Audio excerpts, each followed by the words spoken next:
ผู้ใจก็ได้ยื้อปืนกลางเสือกุมันของมันมือพ้องทุกเลียนปลายอยู่นั่นปืนกลางที่ยื้อกว่านั่นก็จำตีเสียบเสือขับตูผู้ยิ่งก็นั่นย่อมือพ้องมันใจทุกยองย่อเนื้อตูเจ้าเก่าอยู่ๆก็มันจ่องเลียนออกกว่าสีลุยตีอ่ำทิ้งขึ้นตูเจ้าเก่าเลยมันใจจ่องเลียนลงเข้ากว่าเฮ็ดเด่นต่างมันนั่งปืนกลางที่อันมันยื้อมามือไกลนั่นมาตีมาจอมันใจนั่นก็ตุกเจอกว่ากำเหลียวที่หันมันใจเลียนลงกว่าเฮ็ดปืนกลางซึ่งนั้นลองในเฮ็ดให้ขาทั้งสองตุกเจอกว่ากำหนึ่งเจ้าใจนั่นก็ย้อนว่ายุ่มลองเสืองรับจึงในแล่จ่องได้มีข้อมันนั่งเทียงปอกหนึ่งมือพ้องมันนั่งจำดีขาดล้มหายใจเย้านั่นอยู่มือมันใจก็มือนำทิ้งในสีจ่องได้ขึ้นจันเอามือคางอันเงี้ยนข้อมันนั่งนั่นออกว่าลองลึกลับอันเป็นอยู่ดูเร็วในเฮ็ดให้เจ้าใจอ่อนมันนั่งมือดีหอสีตอนตาดีสอหาลองเต้นั่นมันใจจ่องได้ปล่อยมิดเสมันนั่งสีไปด้วยกันว่าตีคาแหมมันนั่งเลยอยู่ห้าเนื้อข้าวยำจูเพียบตามือมีดวินจำดีถึงตูมันนั่งนั่นมันใจก็จ่องได้เข้ากว่าเฮ็ดเด่นตังมันนั่งเทียงปอกหนึ่งกามดีกว่าแลมันใจเสือซื้อฮีกังไว้สีจึงถึงสายเจอสังเจอว่าลักนาเครื่องยิบในคาแหมมันนั่งไรในมันใจจ่องได้สั่งมาให้ว่างยามือมันนั่งเอาจึงหือก็ย่อตั้งกินตีเนื้อเพื่อนนั่นก็ซัมโพจีจุงลงไว้เรียบโกเปิ้นหูหนาว่าเลยว่างยามือเย้าโดยคาลู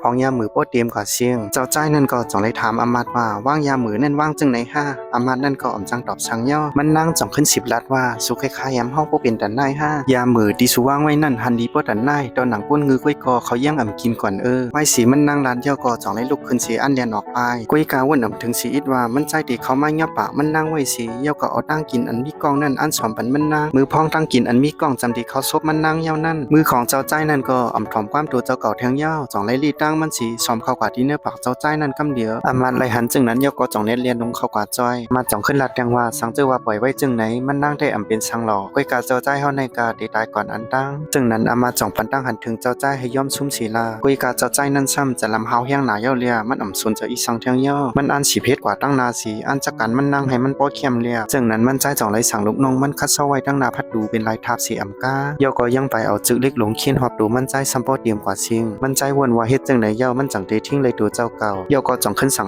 มัดจำเจอมันมัดดินมัดมือมันนั่งสีอาวุธลงกว่าที่เนื้อน้องนำกำเดียวมือพองมันนั่งจุ่มลงกว่าเตินนำนั่นกำลอยนั่นดูมันใจก็ตรงหนึ่งลงขึ้นมาสีเหมือนหางไข่ปุงกว่าจอยมันนั่งรู้ไว้ก้อยกามีจึกเล็กหลงเคียนหัดดูมันไว้หนาในมันดีให้ถือจางกว่าจอยร้องในเฮ็ดให้มันใจดีเจอหนาติ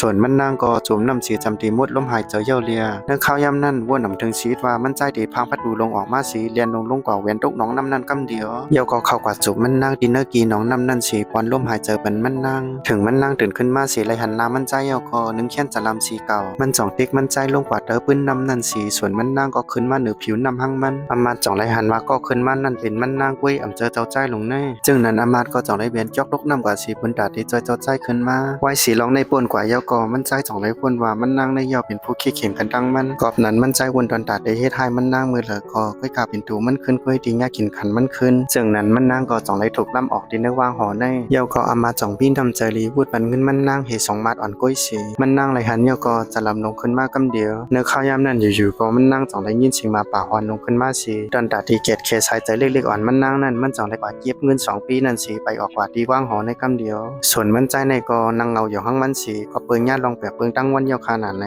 จึงนั้นเจ้าดีจึนเสือฮือเลี้ยงของมันใจนั่นก็เลยบอดทายกว่าหมดเย้า